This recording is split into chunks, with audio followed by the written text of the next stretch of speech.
D'une part, c'est un honneur pour nous de recevoir cette distinction, d'être la première en plus, parce que nous, on aime l'automobile, on est comme ça. On a tous un souvenir avec une automobile. C'est vrai que la voiture ancienne a une particularité, c'est qu'elle ne fait pas de jaloux. Quand on est une 4L ou une Ferrari, il n'y a pas de différence. Le propriétaire de la Ferrari regarde la 4L avec beaucoup d'admiration quand il voit la restauration qui a été faite et inversement. C'est aussi ça, ça réunit, ça permet en tous les cas de partager des moments d'émotion, d'avoir le plaisir de regarder des belles carrosseries, des belles mécaniques. Donc je pense qu'on méritait cette distinction.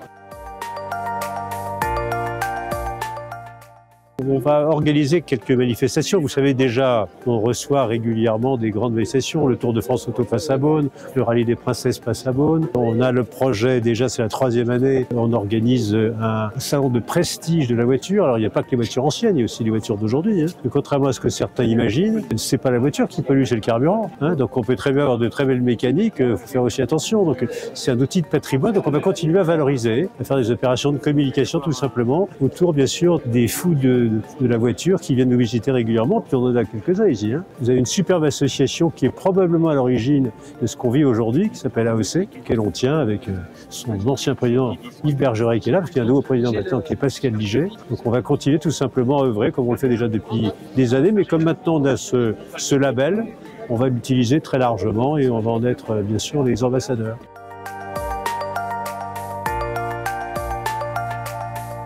Avoir la sympathie qu'on suscite chez de nombreux maires, chez de nombreux hommes politiques, on s'est dit petit à petit, mais écoutez, on va d'abord les remercier parce qu'ils nous accueillent très volontiers en général, et puis les labelliser pour que chacun sache que là, on a un accueil, on est bienvenu, on peut venir avec notre voiture ancienne. Mais on n'attendait pas ça quand même. Il a été lancé en novembre à Hippocoto, à Lyon, et aujourd'hui, nous recevons des demandes tous les jours. Nous avons, je crois, 77 dossiers d'instruction hier soir. Et je pense que cette année, nous allons labelliser plus de 100 villes ou villages d'accueil. Et il y a beaucoup de villages, il y a beaucoup de toutes sortes de villes et de villages, et partout en France, vraiment partout en France. Donc c'est très, très satisfaisant. Je souhaite surtout qu'elle serve, qu'elle ait une vie. C'est-à-dire qu'on va mettre toutes ces villes et villages sur notre site, évidemment. On va les communiquer à nos 1000 clubs adhérents qui vont recevoir chaque fois qu'une ville adhère l'annonce de l'adhésion. Il va y avoir une carte de France sur laquelle les clubs pourront choisir là où aller, en étant certains d'être bien reçus. On va diffuser tout ça également à nos 40 000 followers sur Facebook, à nos 80 000 contacts. Donc tout le monde va savoir. Et sur la carte, pourront choisir d'aller ici ou là, en étant certains d'être bien accueillis.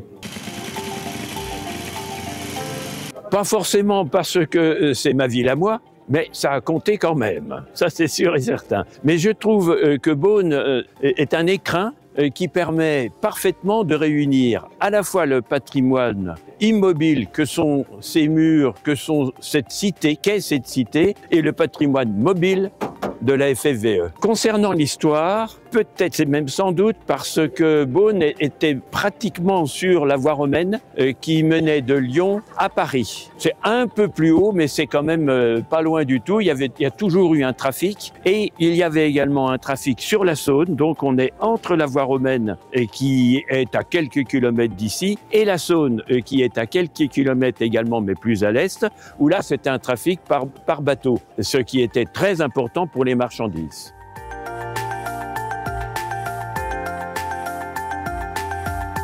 En principe, on va être ville d'accueil aussi. Je suis venu avec monsieur le maire de Meursault, Denis Thomas. Donc on a vraiment l'intention de participer et de recevoir des clubs. Et donc on a sur la place de la mairie de Meursault, qui est aussi large que celle-ci à Beaune, on a les moyens de recevoir des clubs. Ça arrive plusieurs fois par an. Et puis de les recevoir, de leur faire goûter le produit du terroir. Parce que nous protégeons le patrimoine automobile, mais nous protégeons le patrimoine de nos vignes et de nos vins bourguignons. Et voilà, donc ça, on fabrique des œuvres d'art. Voilà.